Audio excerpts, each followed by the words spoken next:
거리부터 호텔까지 보랏빛으로 물든 세계 최대 공연의 도시 라스베이거스.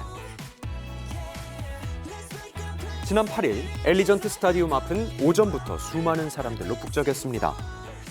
네, 여기는 방탄소년단 콘서트가 열리는 엘리전트 스테디움 바로 앞입니다. 긴 줄을 이렇게 서서 방탄소년단 콘서트장 입장을 기다리고 있는 상황인데요. 공연 시작은 저녁 7시 반부터였지만 스타디움 인근은 BTS 굿즈샵과 사진전 등을 보려는 사람들로 가득 찼죠. I've seen BTS in London twice, 아하. but my mum really wanted to see them, so I bought tickets to Vegas. 방탄소년단. I hope you'll be happy forever. 마침내 시작된 라스베이거스 콘서트. 공연장 내부의 열기는 더 뜨거웠습니다. 지금 여기 엘리전트 스테디움이 거의 꽉 찼습니다. 방탄소년단이 연호하면서 남다른 행실 보여주고 있다는 게 참 흥미로운 것 같습니다.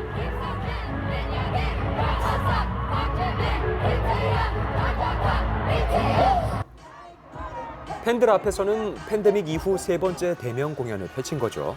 한순간도 눈을 뗄 수 없는 퍼포먼스. 거의 6만 명이 한국어로 방탄소년단을 응원하는 모습이었어요. 떼창도 하고요. 공연장뿐만 아니라 도시 곳곳이 BTS로 가득 채워졌습니다. 여기는 라스베가스 한 중심에 있는 분수 쇼를 한 현장인데요. 지금 방탄소년단의 노래가 흘러나오고 있고요. 세계적으로 유명한 벨라지오 분수에서는 일정 시간마다 BTS의 노래와 함께 분수 쇼를 선보였고요.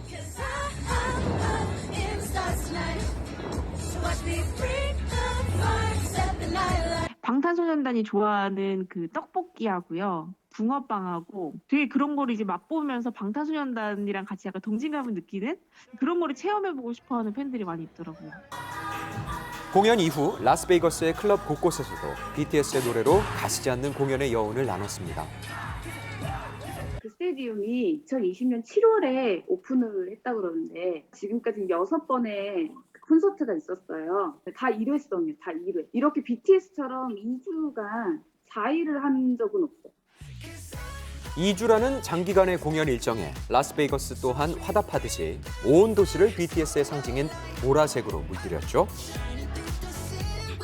게다가 라스베이거스의 SNS 공식 계정까지 이름을 보라해 가스로 바꾸며 BTS와 그 팬인 아미들을 환대했습니다. 라스베이거스의 이 전례가 없는 파격 행보의 이유는 뭘까? Everyone's got to eat. And don't forget, they're doing it in 2 successive weekends. So presumably, a lot of those people will be going to both and they'll be staying throughout the entire week. 관람객만 최소 24만 명에 공연장 주변을 관광하러 오는 사람들까지 포함하면 30만 명도 거뜬히 넘을 수 있다는 건데요. 라스베가스는 이제 원래 특별한 날에 이렇게 방문객들이 찾아와요. 뉴이얼이나 독립기념일 같은 날. 근데 지금 이렇게 엄청난 인원이 와서 이제 경제 효과들을 그런 것도 예상하고 좋아하지 않았나. 라스베이거스에 가득 찬 보랏빛 열기, 팬데믹을 이겨낼 새로운 힘이 되길 바랍니다. 정부에 항의하는 시위대가 도로를 점령한 남아프리카 페루.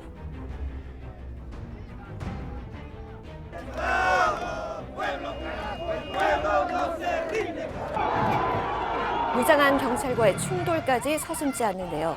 이들이 이토록 분노한 이유는 뭘까? El gobierno tiene que intervenir, regular los precios.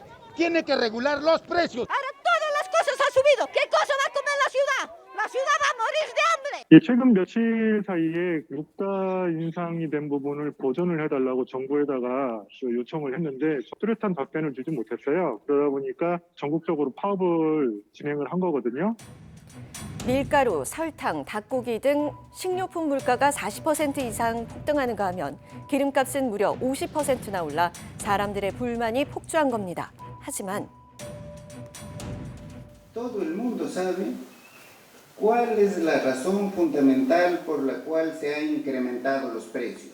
Y parece que en el Perú no lo supiéramos. La guerra que existe entre Rusia y Ucrania. 전쟁으로 인한 국제 유가의 급등이 혼란의 원인이란 건데요. 러시아가 우크라이나 침공 시작하면서부터 유가가 급등하긴 했고요. 재미있는 사실은 페루가 산유국입니다. 한 해에 약 4만 배럴의 원유를 생산해온 페루. 하지만 원유 정제 기술이 없어 이를 수출한 후 정제된 기름을 재수입하고 있는데요. 여기 전쟁까지 겹치면서 기름값과 물가가 오르자 취임 9개월 차인 대통령과 정부의 무능을 탓하기 시작한 겁니다. Y en aras de restablecer la paz y el orden interno de la Constitución política, decretó el estado de emergencia. 결국 시위대가 시위를 예고한 날 사전에 통행 금지령을 내리고 군경을 배치한 페루 정부. 통행 금지를 시킨 이유가 군과 경찰을 투입해서 시위를 이제 정리하겠다 이게 원인이었거든요. 그런데 오히려 시민들한테 더 큰 반발을 샀습니다. 항의할 기회를 잃은 시위대는 더욱 과격해져 거리를 불태우고 가게들을 부수기 시작했는데요. 그 시위대가 지나가는 길목의 가게들이 우리는 당신들의 파업을 지지한다. 그걸 써붙여놔야 돼요. 그걸 안 붙여놓으면은 가끔 이제 눈 뒤집힌 시위대가 얘네들 본보기로 좀 부셔주자. 약탈의 본보기가 돼요.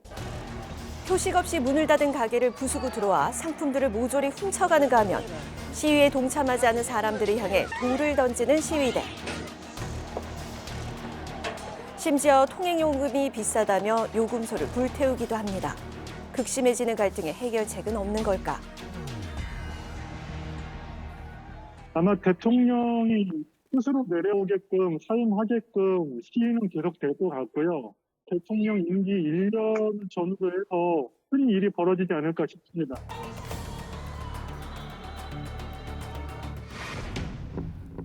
꺼지지 않는 붉은 불길에 뒤덮인 프랑스. 마치 축제를 하듯 일정한 간격을 두고 밤새도록 횃불이 타오르고 있습니다. 이 불의 정체는 뭘까요? Le thermomètre, il a 3 degrés. On est le 2 avril, hein. C'est pas poisson d'avril. 저도 프랑스 10년 넘게 살고 있지만 이 4월에 이렇게 좀 날씨 기온이 뚝 떨어진 게 처음인 것 같습니다. 평년 약 17도를 유지하던 프랑스의 4월에 75년 만에 한파가 덮친 거죠. 가장 큰 피해를 입은 곳은 온도에 따라서 당도와 품질이 좌우되는 포도 농가인데요. 프랑스에 있는 거의 모든 포도 농가들은 와인 생산을 위한 포도로 재배되고 있습니다. 포도의 상태에 따라서 와인의 맛도 크게 달라지기 때문에 농장 곳곳에 횃불을 배치해 서리를 녹이거나 새순을 얼리는 등 포도 살리기에 총력을 다하고 있습니다. Les vignes, vous allez former un glaçon. Ce glaçon va être maintenu à une température proche de 0 ou légèrement inférieure à 0 degré. 영도에 어는 얼음으로 새순을 감싸서 영하의 날씨에도 새순이 상하지 않도록 한 거죠. 작년에 이어서 올해까지도 서리 피해가 있을 것 같아가지고 농가의 걱정이 심해지고 있습니다.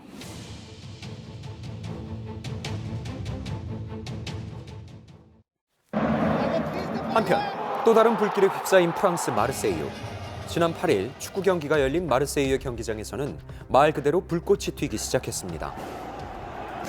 그리스와 프랑스 두 나라의 경기가 시작되기 전부터 각 팀의 팬들이 서로에게 불꽃을 쏘기 시작한 건데요.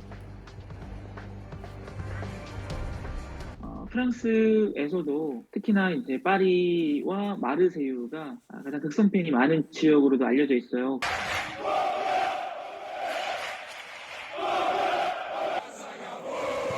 그리스 축구팀의 팬들이 마르세유의 거리에서 큰 소리를 내며 행진하고 광장을 점령하자 이에 대항하듯이 프랑스 축구팀의 팬들이 그리스 축구팀 팬들이 머무는 숙소에 공격을 퍼부은 겁니다. 심지어 그리스 팬들의 숙소 내부까지 침입해 난투극을 벌였다고요. 근데 유럽에서는 워낙 이제 이 클럽 간의 경기를 실제 전쟁처럼 생각을 하는 것 같더라고요. 감정이입이 돼가지고 클럽 경기가 있을 때마다 이런 심심치 않게 이런 크고 작은 유혈 사태가 일어나는 것 같아요. 과열된 축구 팬들의 경쟁으로 폐허가 된 경기장, 수많은 부상자까지 속출했습니다.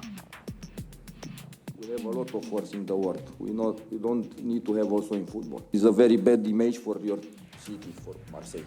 마르세유 클럽 입장에서도 이제 2차전은 그리스 홈에서 이루어지다 보니까 2차전의 직관을 좀 자제해달라고 하는 이야기하고 있습니다.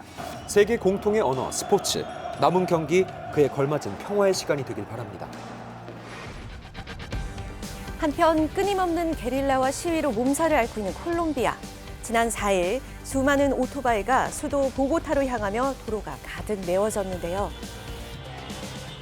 4월 21일부터 6월 30일까지 2인의 오토바이 동승을 금지하는 지침을 발표했습니다. 오토바이 합승이 흔한 보고타가 갑작스레 시민들의 발을 묶은 이유는 뭘까? 3월에 이제 보고타시에 있는 한 지구대에서 폭발 사건이 있었고, 지난달 30일 모두가 평화로웠던 대낮, 오토바이에 탑승한 2인조 테러리스트가 지구대에 폭탄을 던지며 일상이 산산조각 난 겁니다. 사망한 어린이 2명을 포함해 약 40명의 사상자가 발생했는데요. Y los atentados terroristas no se hacen, ni se planean, ni se ejecutan en patineta ni en bicicleta. Se hacen y se ejecutan o en vehículos o en motocicletas. 게다가 5월에는 대선까지 있어 특단의 조치를 통해 테러와의 전쟁을 선포한 겁니다. 하지만 a nosotros, roban a una persona y ya son los motociclistas. 모든 오토바이 합승을 금지하면서 생계의 위협을 받은 시민들은 정책을 반발하고 나선 건데요. 콜롬비아는 사실 오토바이를 이용해서 출퇴근을 하는 시민들이 굉장히 많거든요. 이제 카풀처럼 오토바이 풀도 회사 동료하고 같이 이용하는 경우도 굉장히 빈번히 있습니다. 수도인 보고타에는 지하철이 없는 데다 버스 또한 붐비는 경우가 많아 많은 사람들이 오토바이로 통근을 한다는 겁니다.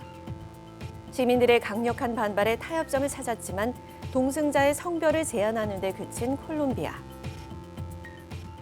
정말 생계와 직접적인 연관이 있는데 서민들을 고려하지 못한 게 아닌가 싶습니다. 시민들의 일상과 치안의 위협 사이 현명한 해답을 찾을 수 있길 바랍니다.